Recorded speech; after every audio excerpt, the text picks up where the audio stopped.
Hello everyone, मेरा नाम है राम सिंह और स्वागत है आपका आई की गुरु टीचिंग एग्जाम्स में। तो कैसे आप सभी, आई होप आप शानदार होंगे और आपकी तैयारी जो है बिल्कुल शानदार तरीके से चल रही होगी। इस सीरीज में हम बात कर रहे हैं Allahabad high court group C, group D stenographer के लिए जीएस का प्रैक्टिस सेशन, जो कि जीएस आपको सुबह मिल रहा है और शाम को आपको हिंदी का प्रैक्टिस सेट मिल रहा है। तो और भी सब्जेक्ट इसमें ऐड ऑन करेंगे हम, और नवंबर लास्ट तक हम लगभग आपको 25 से 30 प्रैक्टिस सेट डिस्कस करवाएंगे, जो कि काफ़ी इंपॉर्टेंट रहने वाले हैं आपके एग्जाम के पॉइंट ऑफ व्यू से। इसके साथ साथ और आप अलग से भी कुछ प्रैक्टिस सेट अगर आप करते हैं तो मच बेटर होगा आपके सिलेक्शन के लिए। तो चलिए शुरुआत करते हैं आज के सेशन की। 25 क्वेश्चन हैं जीएस के कंप्लीट, और इसमें आप अपना स्कोर जरूर शेयर कीजिएगा कितना आप इसको सही कर पा रहे हैं। दूसरी बात, साथ साथ में आप जो है एक पेपर और पेन लेके बैठें, जिससे कि आप कुछ इन्फॉर्मेशन है, मान लीजिए मैंने 25 क्वेश्चन बताया, 25 क्वेश्चन में इसके अलावा कुछ ऐसा मान लीजिए 1-2 क्वेश्चन मिल जाता है जो आपके एग्जाम के लिए हेल्पफुल है, तो वो काफ़ी अच्छा रहेगा आपके लिए ना। चलिए शुरुआत करते हैं आज के इस महत्वपूर्ण सेशन की। भीमबेटका शैलाश्रय पुरापाषाण काल का एक पुरातात्विक स्थल है। यह किस भारतीय राज्य में स्थित है? यानी कि भीमबेटका बेसिकली पूछा जा रहा है कि किस राज्य में स्थित है। तो आपको जानते हैं कि भीमबेटका जो है कहाँ पे है, मध्य प्रदेश में है। ऑप्शन बी करेक्ट है। देखिए, जो भीमबेटका शैलाश्रय है यह एक पुरापाषाण काल का पुरातात्विक स्थल है। यह एमपी में स्थित है। इसकी खोज कब हुई थी? तो 1957 से 1958 में हुई थी। 1957-58 के आसपास इसकी खोज हुई थी। ठीक है, और किसने खोज की थी? तो इसकी खोज की थी श्री विष्णु श्रीधर वाकड़कर ने इसकी खोज की थी।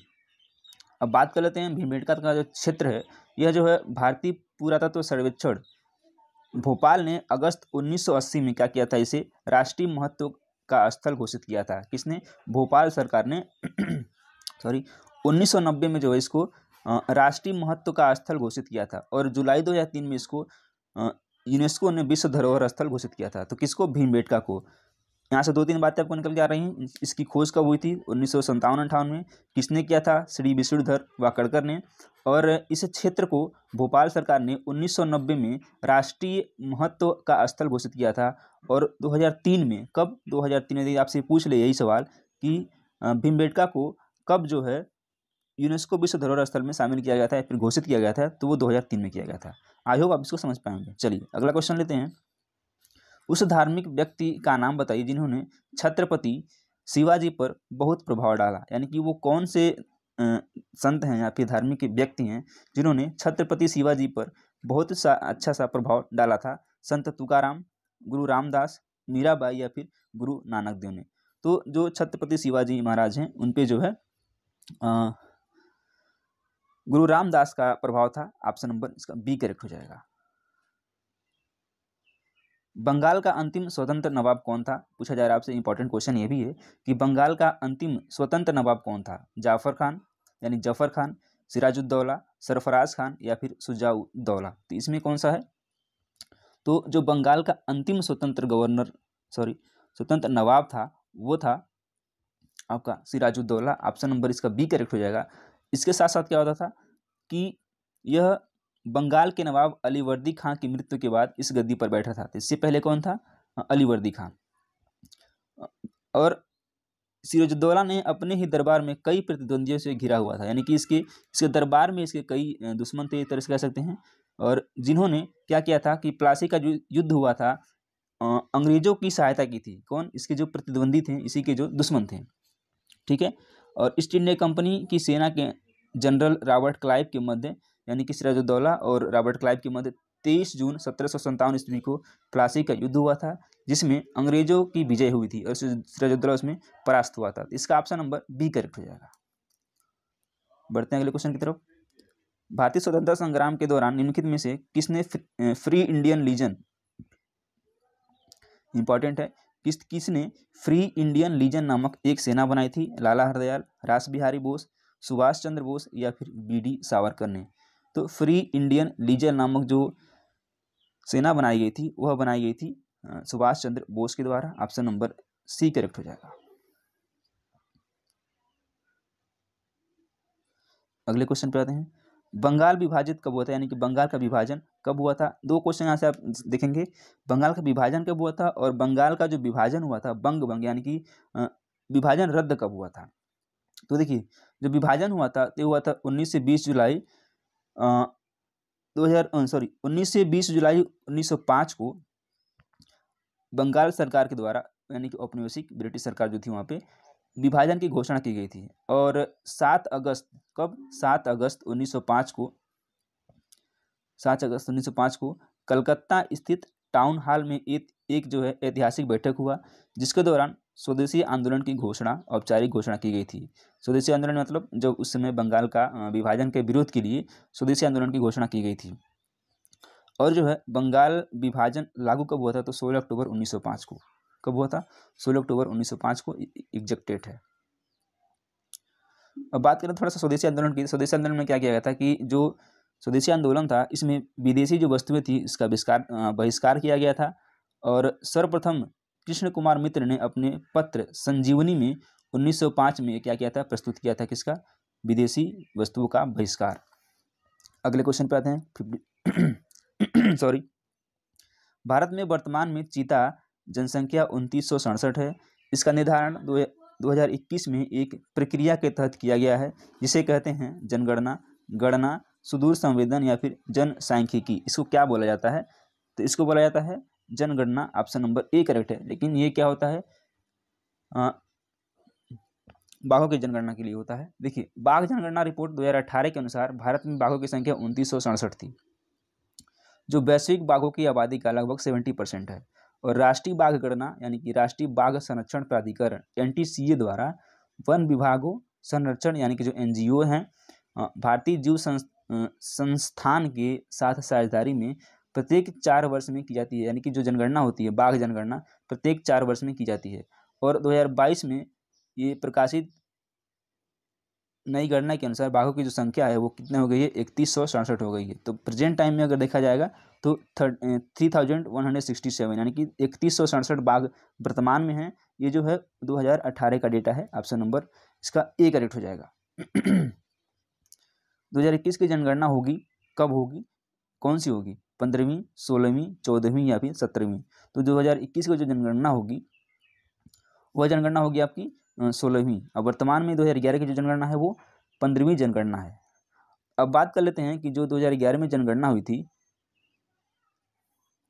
उसका जो थीम था यानी कि क्या था उसका, आप कमेंट बॉक्स में कमेंट कीजिएगा।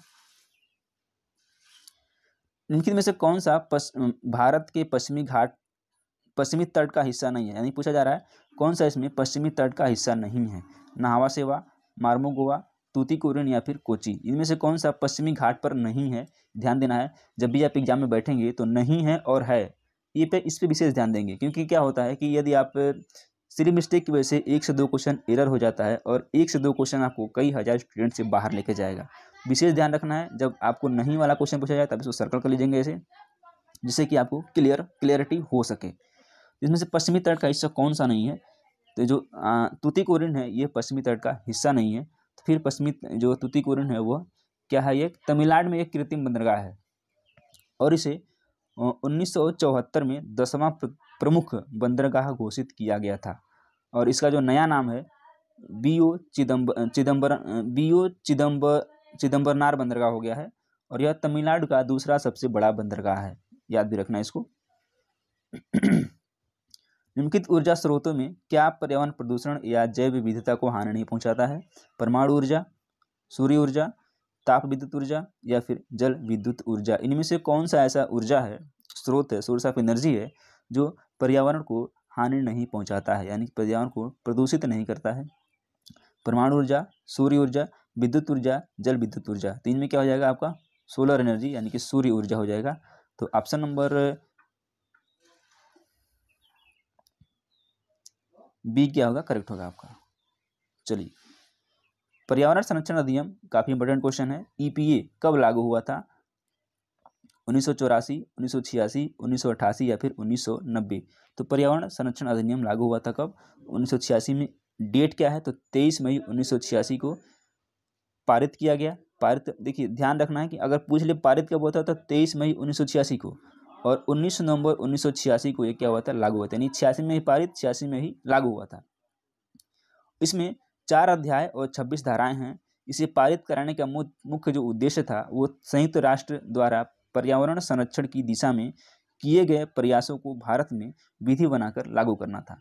तो पारित कब हुआ था आपको? पारित हुआ था 23 मई 1986। लागू कब हुआ था? 19 नवंबर 1986 को, याद रखना है इसको। भारत के संविधान में सरकार की संसदीय प्रणाली कहाँ से ली गई है? अमेरिकी संविधान, रूसी संविधान, ब्रिटिश संविधान या फिर स्विस संविधान। यानी कि जो संसदीय प्रणाली है वह ली गई है कहाँ से? ब्रिटिश संविधान से। सी ऑप्शन क्या हो जाएगा? करेक्ट हो जाएगा। भारत की कौन सी संस्था भारतीय संविधान की व्याख्या करने का अंतिम अधिकार रखती है? भारत के महान न्यायवादी, भारत का राष्ट्रपति, भारत की संसद या फिर भारत का सर्वोच्च न्यायालय। तो ये हो जाएगा भारत का सर्वोच्च न्यायालय। इन्हीं के पास वो शक्ति है जो भारत के संविधान की व्याख्या करने का अंतिम अधिकार इनके पास है। जैसे आप अगर पढ़ेंगे 1973 का केशवानंद भारती केस, उसमें आपको वहाँ से आपको क्लियरिटी मिल जाएगी। बढ़ते हैं अगले क्वेश्चन की तरफ। निम्नलिखित में से कौन से वर्ष में भारत के संविधान में मौलिक कर्तव्यों को शामिल किया गया था? यानी कि भारत के संविधान में जो मौलिक कर्तव्य हों वो किस वर्ष शामिल किया गया था? 1976, 1950, 1952 या फिर 1975। तो यह किया गया था कब? 1976 में। ए ऑप्शन करेक्ट है। संशोधन कौन सा है? तो 42वां संविधान संशोधन जो कि हुआ था 1976 में। समिति कौन सी थी? तो स्वर्ण सिंह समिति थी। स्वर्ण सिंह समिति की सिफारिश पर ही इसमें संशोधन किया गया और 4 क यानी कि भाग 4 क तथा अनुच्छेद 51 क को जोड़कर मौलिक कर्तव्यों को शामिल किया गया। इसे पूर्व सोवियत संघ से लिया गया, यानी कि जो मौलिक कर्तव्य हैं वो यूएसएसआर यानी कि पूर्व सोवियत संघ से लिया गया है। जब किसी कमरे के एक कोने से सेंट की बोतल खुली रखी जाती है तो इसकी गंध कमरे के सभी हिस्सों में महसूस होती है। यह घटना किस कारण से होती है? वाष्पीकरण, श्यानता, विसरण या फिर ऊर्ध्वपातन यानी कि इवेपोरेशन, विस्कोसिटी, डिफ्यूजन या फिर सब्लिमेशन। इसका रीजन क्या है? इसका रीजन है आपका विसरण, डिफ्यूजन होता है। सी ऑप्शन करेक्ट हो जाएगा। रासायनिक रूप से शुष्क बर्फ क्या है? ठोस जल है, ठोस ऑक्सीजन है, ठोस कार्बन डाइऑक्साइड है या फिर ठोस नाइट्रोजन है। तो जो शुष्क बर्फ है वो क्या है? यह है आपका ठोस carbon dioxide. Option number C will be correct. मानव आंख किसी वस्तु का प्रतिबिंब बनाती है अपने कार्निया पर, आइरिस पर, प्यूपिल पर या फिर रेटिना पर। तो जो मानव आंख है जो इसका प्रतिबिंब बनता है वो कहाँ बनता है? रेटिना पर बनता है। डी ऑप्शन करेक्ट हो जाएगा। निम्नलिखित में से किस बैंक ने तात्कालिक ओवरड्राफ्ट सुविधा इंस्टा फ्लेक्सी कैश लॉन्च किया जो कि तात्कालिक ओडी ऑनलाइन सुविधा उपलब्ध कराता है? HDFC bank, ICICI bank, Canara bank या फिर एसबीआई बैंक। तो यह बैंक हो जाएगा आपका ICICI bank. Option number B correct हो जाएगा। कौन सा देश लगातार दूसरी बार भारत में प्रत्यक्ष विदेशी का सर्वोच्च स्रोत रहा है? एफडीआई का स्रोत रहा है? सिंगापुर, चीन, रूस या फिर श्रीलंका। जो सोर्स रहा है दूसरी बार प्रत्यक्ष विदेशी निवेश का, ये रहा है आपका Singapore. Option number A correct हो जाएगा। निम्नलिखित में से कौन सा एक इंटरनेट प्रोटोकॉल नहीं है? इंटरनेट एचटीटीपी, एफटीपी, एसटीपी या फिर आईपी। कौन सा जो है एक इंटरनेट प्रोटोकॉल नहीं है? तो यह है एचटीपी। सी ऑप्शन करेक्ट हो जाएगा। अब देख लेते हैं कुछ का फुल फॉर्म। जैसे एचटीटीपी का है तो इसका होता है hyper text transfer protocol, hyper text transfer protocol. FTP का होता है फाइल ट्रांसफर प्रोटोकॉल, आईपी का होता है इंटरनेट प्रोटोकॉल और एसटीपी का होता है स्पैनिंग ट्री प्रोटोकॉल। याद रखना इसको।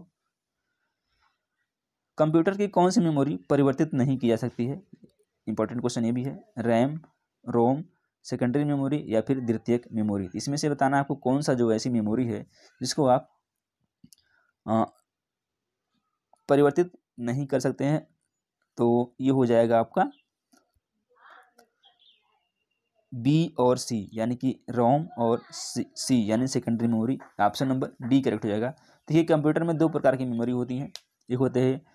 एक होती है वोलेटाइल मेमोरी। इस प्रकार की जो मेमोरी होती है वह डेटा को क्या कर सकता है? परिवर्तित कर सकता है। अर्थात कंप्यूटर का पावर बंद किया जाता है तो सभी डेटा हमेशा के लिए हट जाता है। और इसका एग्जाम्पल क्या है, रैम इसका एक प्रमुख उदाहरण है। एक होता है नॉन वोलेटाइल मेमोरी। इस प्रकार की जो मेमोरी होती है वो डेटा को परिवर्तित नहीं किया जा सकता है, अर्थात जब कंप्यूटर का पावर बंद किया जाता है तो डेटा अस्थायी रूप से सुरक्षित रहता है।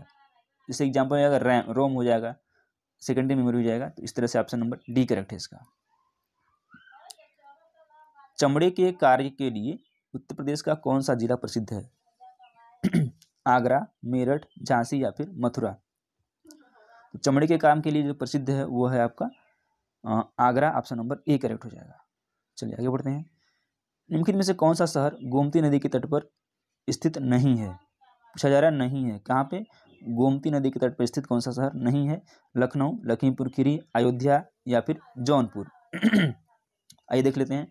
लखनऊ जो है गोमती नदी किनारे स्थित है, तो नहीं होगा आंसर आपका। जौनपुर भी गोमती नदी किनारे स्थित है, तो ये भी आपका आंसर नहीं है।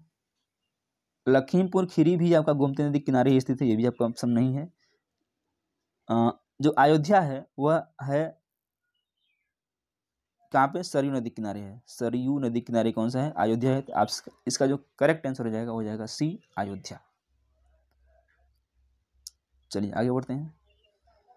मई 2024 में दुनिया का पहला 6G डिवाइस किस देश ने लॉन्च किया है? रूस, इंडोनेशिया, जापान या फिर ऑस्ट्रेलिया ने। तो मई 2024 में दुनिया का पहला 6G डिवाइस लॉन्च करने वाला जो देश है वो हो जाएगा आपका जापान। सी ऑप्शन करेक्ट हो जाएगा। 2024 में सिंगापुर के चौथे PM यानी प्रधानमंत्री के रूप में किसने शपथ ली है? Lawrence Wong, Mikhail Mishustin, Jeremiah Manele या फिर लुइस मोंटेनेग्रो। तो कौन लिया है शपथ? ये लिया है लॉरेंस वोंग ने। ऑप्शन नंबर ए करेक्ट हो जाएगा। 2024 में चौथे प्रधानमंत्री के रूप में शपथ ली है। लास्ट क्वेश्चन आज के सेशन का।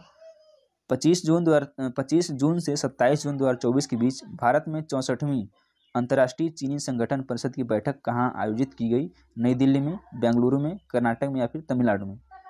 यह आयोजित की गई है कहाँ पर?